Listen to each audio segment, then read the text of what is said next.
Once upon a time, in a peaceful mountain village nestled deep within a valley, there lived 3 monks. Each monk had come to the mountains seeking enlightenment, but each had their own understanding of what that meant. Their lives, though peaceful, were lived separately, each on their own journey of spiritual discovery. The eldest of the 3, Master Zhu, had spent years in silent meditation. He believed that true enlightenment could only be found in stillness and isolation. Every day, from dawn until dusk, he would sit by the river that flowed through the valley, seeking inner peace and the answers to life's most profound questions. The second monk, Brother Ming, believed that enlightenment came from studying the sacred texts. His small room in the monastery was filled with scrolls and books. He spent every waking moment reading and memorizing ancient wisdom, hoping that knowledge alone would unlock the mysteries of existence. The youngest monk, Novice Tao, had just arrived at the monastery. He was full of energy and curiosity. Unlike the others, Tao believed that enlightenment came through action. He spent his days tending to the monastery's gardens, helping villagers, and engaging in acts of kindness, believing that wisdom was something one earned by living and doing. Though they respected one another, the 3 monks rarely spoke. They were each so convinced that their path was the right one that they saw little reason to share their thoughts.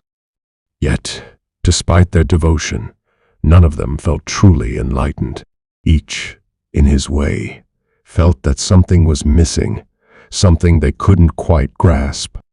One evening, after many years of their pursuits, a great storm descended upon the valley. The wind howled, and rain battered the walls of the monastery. The river, which had always flowed gently, rose with the storm, threatening to flood the village below. The 3 monks gathered together for the first time in years to discuss what should be done.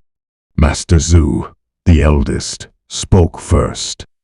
"We must do nothing," he said calmly.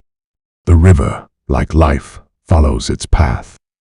To interfere is to deny the natural order. The villagers must accept what the river brings, for it is not our place to alter the course of nature." Brother Ming disagreed. "We cannot sit idly by while the villagers suffer. The sacred texts speak of compassion.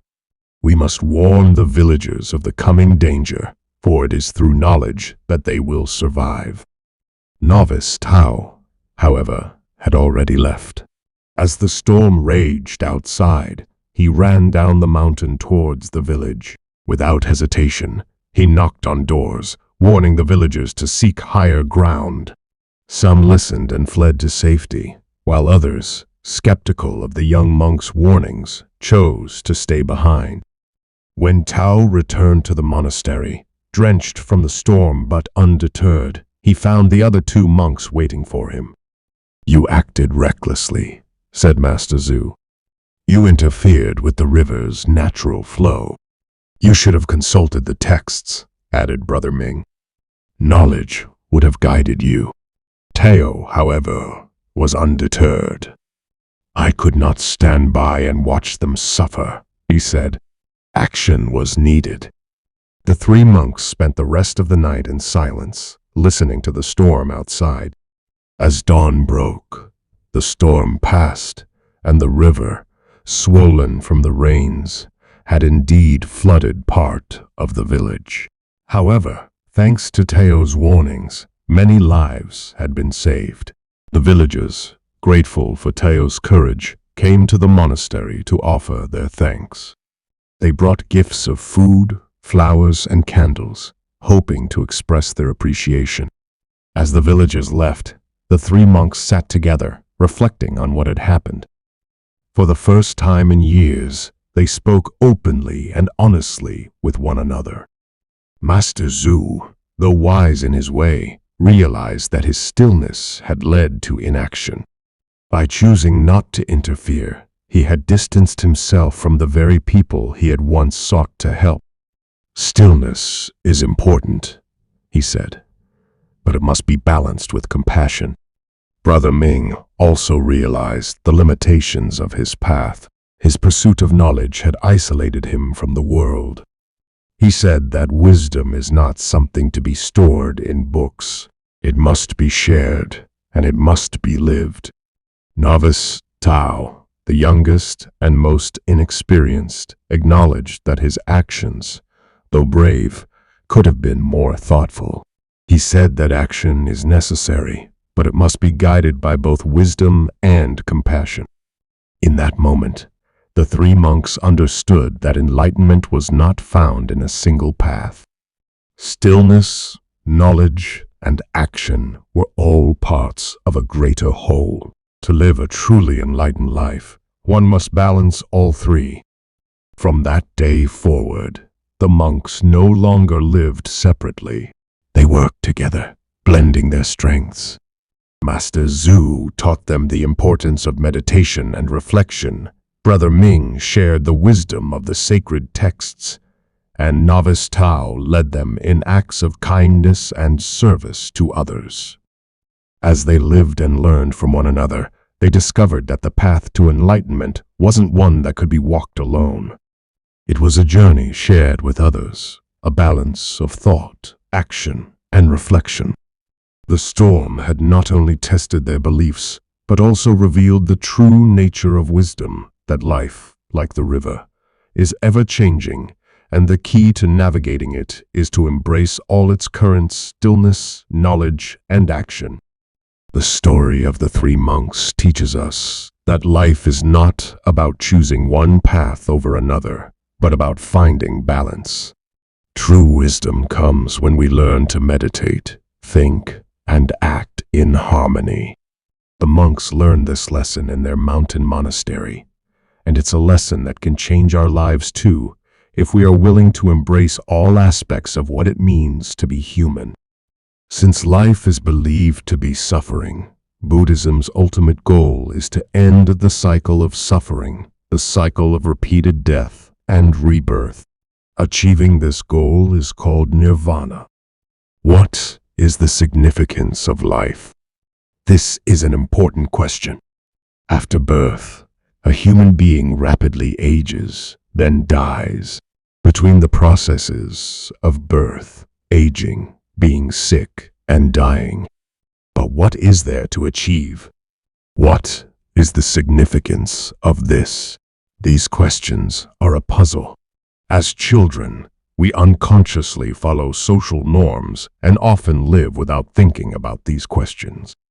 This is common, but those who have a more sensitive perception of their situations, those living in unfavorable environments, those experiencing career failure, or those debilitated by illnesses, may lose some or all of their hope. Then questions arise. What is the significance of life? What are we busy indulging in?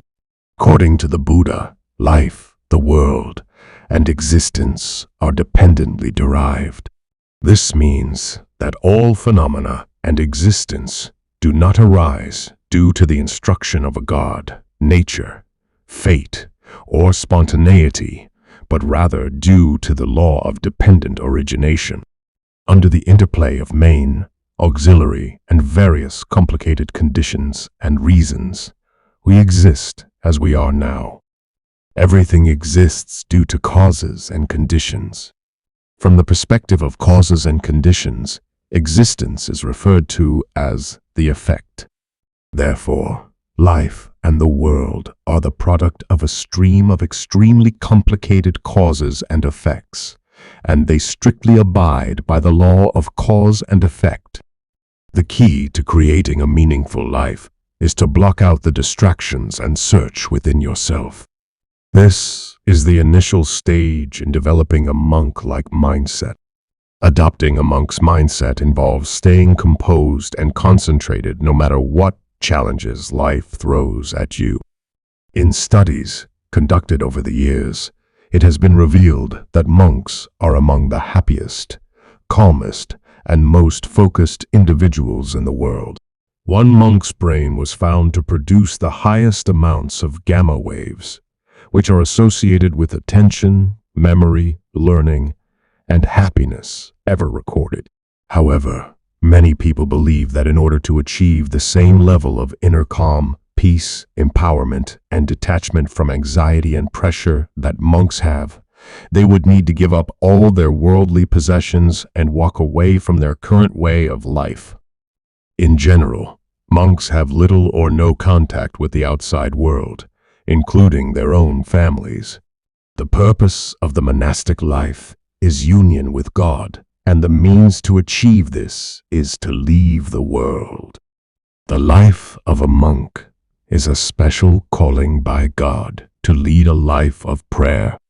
Many people in the secular world believe that it is impossible to live without mobile phones, television, good food, and the noise of dance and music around us. We all spent around 10 months in the silence of our mother's womb, protected from the disturbances of the world. According to Buddhist beliefs, the goal of human life is to seek enlightenment. The purpose of life is to cultivate a deeper understanding of the nature of existence, or as the Buddha put it, to see reality as it is. Subscribe for more videos. Thank you.